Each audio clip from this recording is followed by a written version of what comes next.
Hello everyone, this is Advocate Meghana Dhairyawan and I welcome you all to MSD Legal channel. You are watching Know the Law series, and in this episode we are going to discuss the law relating to domestic violence and the scope of application of Protection of Women from Domestic Violence Act. What are the remedies which are given under the act? What are the punishments which are prescribed for violation of orders given by the court? What is the procedure for application to the court? What are the different authorities and officers which are appointed under this act to curb the menace of domestic violence? And especially during this lockdown, there are increased number of cases which are being reported to police and also to the various NGOs and National Women Council, State Women Council. So what is the special measures that are being taken up by government to curb the such cases? So let us start with today's discussion. As the name suggests, the Protection of Women from Domestic Violence Act 2005 is basically aiming at curbing the violences that happens with women in the family, and which is the violence which is done by her own family members, her own relatives, and which happens within the four corners of the house as such. Although we know that there are various enactments which are available to curb the crime against women, however, this law particularly focus at the violence cases happens within the home itself. So, saying that we have to understand that woman in the family, that is the mother, the wife, the sister, even the widows, that is the widowed sister or the daughter-in-law or widowed mother, is covered under this act to take up the merits as such. Also, the lady who is staying on live-in relationship, that is the marriage, the relationship in the nature of marriage, that is the law how it sees the live-in relationship. So any woman who is staying with any man or his family within the meaning of live-in relationship is also covered under this act and can also get the justice under this act for any domestic violence caused to her as such. Now let us understand who can seek this benefit under the DV Act. So any lady or any woman who is staying in shared household, that means she has to stay either with man or with his family members to to take the family members within the net of this act. So it is very important that suppose a wife is filing case against the mother-in-law. However, she has never stayed with mother-in-law. She has always stayed independently with his husband. Then the question of domestic violence against mother-in-law doesn't appear. So this is the little technicality that we have to understand. Apart from that, we have to understand what is the domestic violence as a definition under the PWDVA Act. So let us see, the domestic violence has been defined on 5 main aspects. One is physical. So as the name suggests, and we all are aware, where there is physical abuse or physical assault and where there is a danger to life of that woman, it is considered as physical threat and it is a domestic violence. Second is mental or psychological, where there is a continuous cases of intimidation, insult as to the character of that woman, as to the caste or the religion of that woman, of the family members of that woman. That is, if it is a married lady, maybe her maternal parents and her relatives on maternal side and the paternal side are always abused and addressed in filthy language. This is kind of a emotional torture to that lady. Also, the cases where the lady is not able to conceive the child, or she has not delivered any male child, then that is also considered as a domestic violence, where she has been continuously tortured and taunted only on the basis of not delivering male child or not begetting any children as such. So that is also a domestic violence under DV Act. Then there is a case of sexual abuse. So where the husband or any family member may be asking the woman to cause any sexual favors to either his friends or any of the family member or his bosses, which is unfortunately are the true cases which I have seen in my practice. And also where there are unnatural demands or where there is excessive demands, unreasonable wants from the husband is also a sexual torture to the woman who is suffering from these issues. Then comes the economical abuse, which is depriving a woman from the economic benefits. Many of the time the monetary benefits are not passed on to the woman. Lot of financial decisions which are taken in the family, she is not being informed or she is never a part of that decision. And she is most of the time it is seen even in educated families that they are not aware about the husband's salary, husband income sources, what are his investments, what are his bank accounts and other shared investments, and as such she suffered from all that. Apart from money aspects, there is also important aspects relating to the property. Then whether it is an ancestral property or no, where there is a direct alienation of the property or there any income or it is interest which is derived from the properties which are to be shared by her as well as a family member of that household. However, it is never shared and never parted with her. In fact, in most of the cases, now that woman is educated and earning, even her earning is taken away by husband or her in-laws and it is spent on the household and the direct investments are made. However, she is not allowed to spend any money out of her income, or she is not allowed to spend and manage her own money in many ways. So this is also economic abuse, and there are very strong punishments which are given under this act if the domestic violence is proved. So let us see what is the mechanism of the Domestic Violence Act. However, before that we have to understand that having said that it is a violence between the two people, that means woman is suffering either from one or more family members. So it is within the group of people and therefore it is a civil matter. However, the procedure which is laid under this act is as per the Code of Criminal Procedure. So although it is a civil dispute or it is a matter which is in the civil nature, however the procedural aspects goes as per the Criminal Procedure Act. Therefore these matters are considered as quasi civil nature matters which are the of civil nature, however it is driven as per the criminal procedure.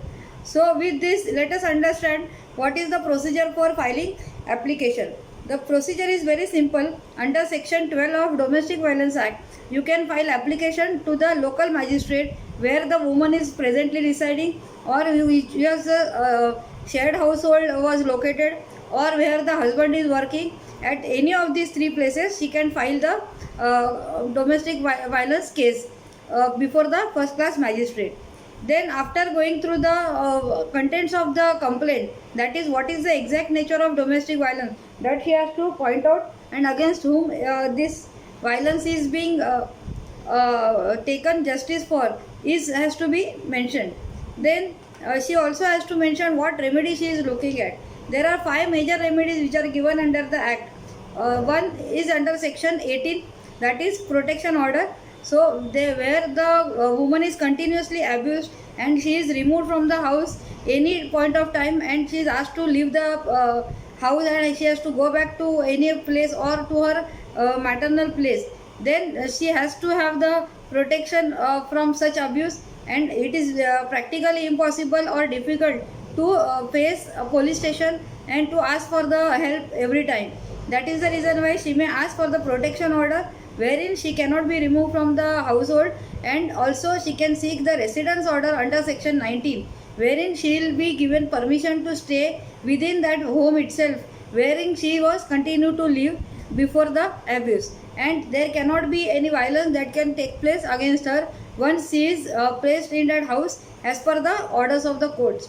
Then you have a monetary relief under section 20, which gives the maintenance allowance to the applicant lady, wherein during the process of this court procedure or court case she may given the interim maintenance based on the husband's income and the lifestyle that was provided to her before filing of this matter.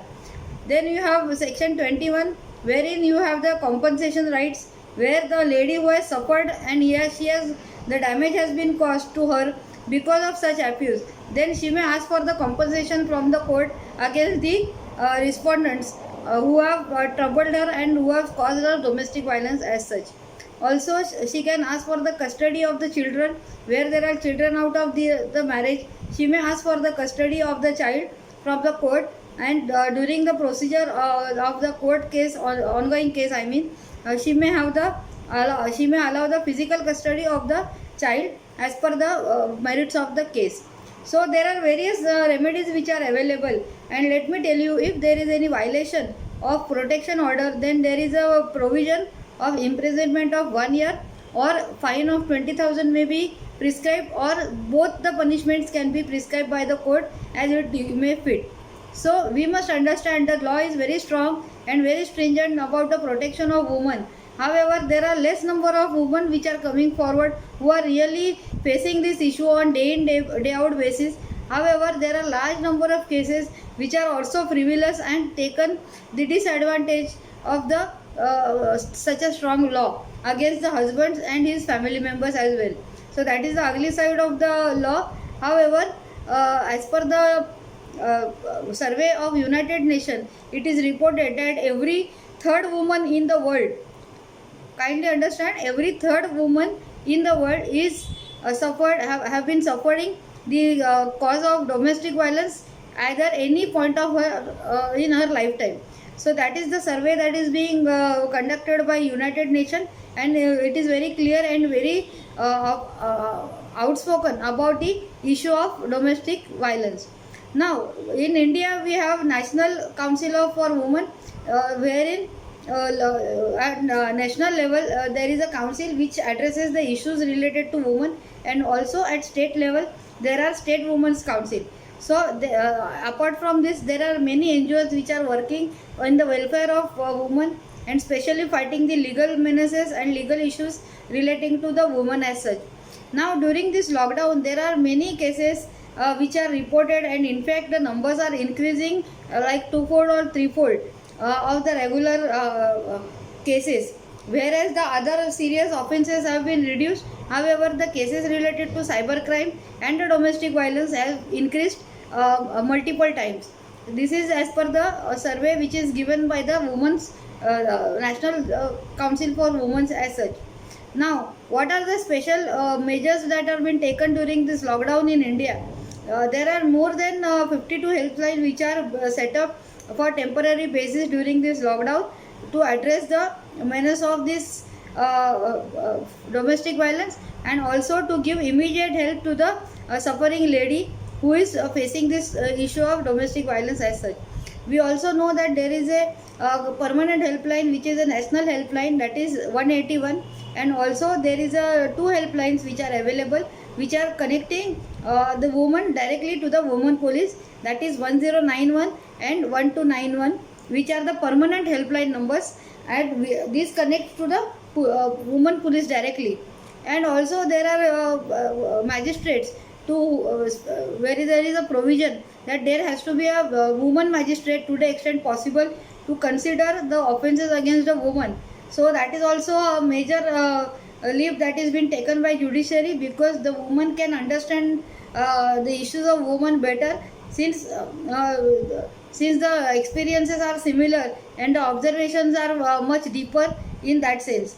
Also, we all know the Smriti Irani, who is Minister for Women and Children Development Ministry. She has come up with the special initiative of One Stop Center, the center wherein there will be a team which is composed and set up for the purpose of handling these issues relating to domestic violence. So there is a sanction of 728 centers, and out of that 525 centers are already been established and they are functional across the country. And the team member composed of the NALSA member, that is National Legal Services Authority, which is the body legal authority set up under the government law, that is Legal Services Authority Act, wherein the free legal aid is given to women.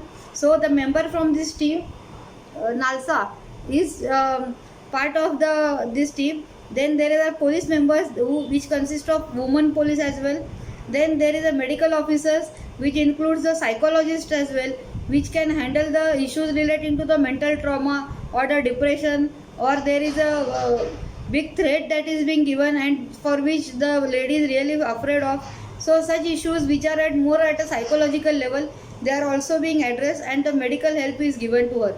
Also there is a case, there is a people from NGOs, different NGOs who takes place, who do the counseling for the woman or the family members who are causing her trouble for the domestic violence. So overall, the every help which may be required to any suffering woman is available under one stop center, and it is a very big success, as more than 1,10,000 women have so far taken benefit of this one stop center activity, and now there are plans to extend this at much more deeper level and at greater level, so that the litigation part will reduce and more cases will be solved through counseling and through awareness of these legal rights as such. So these are the overall mechanism under the Protection of Women from Domestic Violence Act, and the remedies which are available, the punishments which are given under the Domestic Violence Act. Also the alcohol ban which was lifted for one day in Maharashtra, where the government has actually failed to understand the direct nexus between the alcohol consumption and the abuse against the woman in the family. As we all know, the drunkard husband many times they try to beat the woman, that is the wife of themselves, and also abuse her. They give as they give assaults to wives, and therefore there is a direct correlation between the alcohol consumption and the domestic violence. So that was again banned, and lot of women organization NGOs have also raised their voice for the purpose of lifting the ban during this lockdown especially. So I hope you have liked the today's discussion, and do share this with your friends and family. This issue is very serious, especially in India. There are a lot of cases still ongoing, even within the rich and the educated families, wherein the woman in the family is the sufferer, and she is the silent victim of the lot of abuses that is caused against her. So spread the awareness on the legal aspects. The law is very strong, the judiciary is very stringent about these violences. So it is our duty to spread the awareness and to spread such videos to maximum people. If you have any questions or queries, do ask me in the comments below, and also watch the other videos which are available on the channel on the women's law or on the property laws, on the lot of aspects of the lockdown, especially the police action during lockdown. Also the criminal law videos are also updated, so do watch them. All the links are given in the description below, and I hope you must have liked the today's discussion. Thank you so much. Jai Hind, Jai Maharashtra.